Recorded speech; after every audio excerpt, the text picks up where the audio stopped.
Have you ever had a brilliant idea? I mean, a really brilliant one that just fizzled out? You know it's a game changer, but it just doesn't land with people. Well, today we're going to break down a powerful framework that mixes hard logic with the real science of human connection. It's all about making your ideas not just heard, but actually acted upon. So, let's set the scene. You're in a huge meeting, maybe with the execs. You've got your slides, your data, the logic is absolutely flawless. You lay it all out, and what do you get? A few polite nods and we'll think about it. Ugh, sound familiar? It's so frustrating, and it happens because we almost always forget one crucial, tiny first step. Okay, so what if you started that meeting totally differently? Imagine you walk in, you don't say a word, and you just put this one number up on the screen. -€1.90 per call. That's it. The whole room just goes quiet. Everyone's thinking, what on earth does that mean? And then, right after, you follow it up with this number, positive €3.20. You explain that this is the potential profit from the exact same call, if you just make one simple upsell. All of a sudden, you're not talking about abstract ideas anymore. You're talking about a massive, tangible opportunity they're leaving on the table every single day. Then, you just ask this simple question.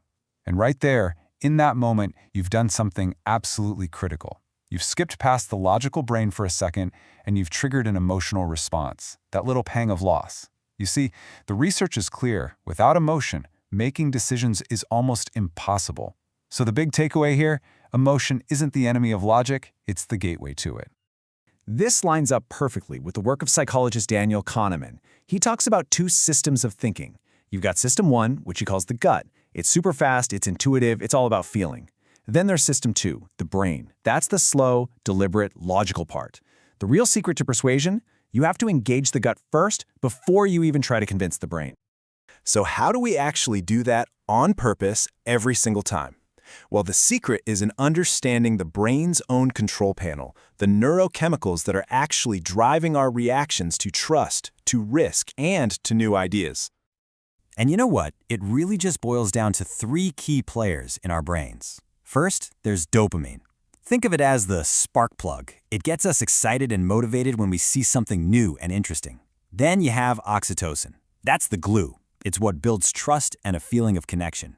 And finally, there's cortisol. That's the alarm bell. It signals stress and risk, and if it gets too high, it can shut a decision down cold. So what this all means is that effective persuasion isn't an accident. It's not luck. It's about consciously designing a neurological journey for your audience. You have to start with a hit of dopamine, build trust with oxytocin, and carefully manage cortisol to keep that path to yes wide open. And this, my friends, brings us to the practical how-to. This is where the 5 squared framework comes into play. It's basically a blueprint that uses all this neuroscience and maps out the entire journey with a clear, structured, and best of all, repeatable method. So here's the 30,000-foot view. The framework moves through 5 distinct phases. First, you engage to grab their attention. Then you explore to really dig in and find out what they need. After that, you explain your solution. Next, you align with them by handling any pushback. And finally, you close to lock in that commitment. Each step is designed to guide the decision-making process, making it feel natural and easy. All right, let's dive in, starting with phase 1, engage. Think of this as the neurological warm-up. This is way more than just small talk. It's about using a sharp curiosity hook to get that dopamine flowing, and then offering a clear sign of your authority to build that initial trust and just lower everyone's defenses. Okay, now in the explore phase, things flip. The dynamic shifts from you presenting to you listening. Here, you're using what are called funnel questions to go from really broad topics down to their specific pain points. And by quantifying their hidden costs, showing them what they're already losing, you tap into our natural aversion to loss and create a real sense of urgency. Now you get to connect your solution directly to their needs. But listen, the explain phase is not a data dump. It's about telling a short, powerful story, using social proof, examples of others who've succeeded. And then, only then, do you back it all up with the hard numbers that the rational brain is craving. What about objections? We all get them, right?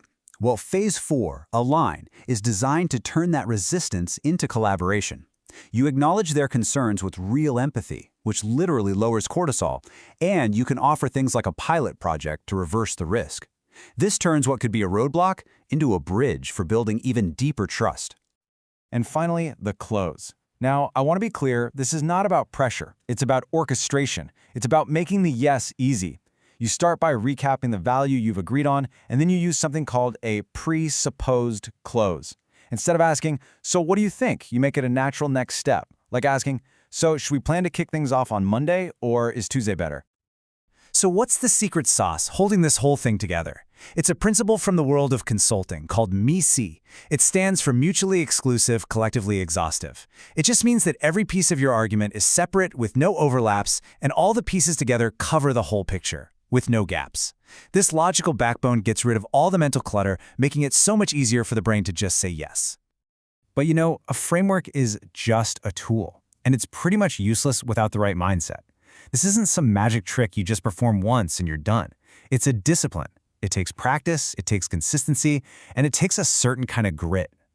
Psychologist Angela Duckworth gave us this incredible formula for achievement. It goes like this: talent times effort equals skill.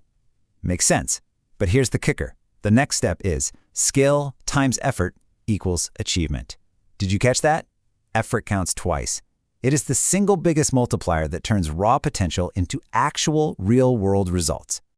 And that leads to this idea I just love, the mundanity of excellence.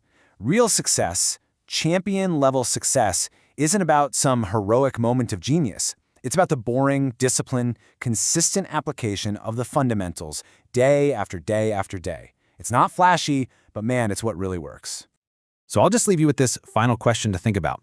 In your next big presentation, your next important meeting, are you just going to go out there and perform, go through the motions, and just hope for the best? Or are you going to consciously apply these principles to design a journey that actually connects, persuades, and creates real, lasting value? The choice is yours.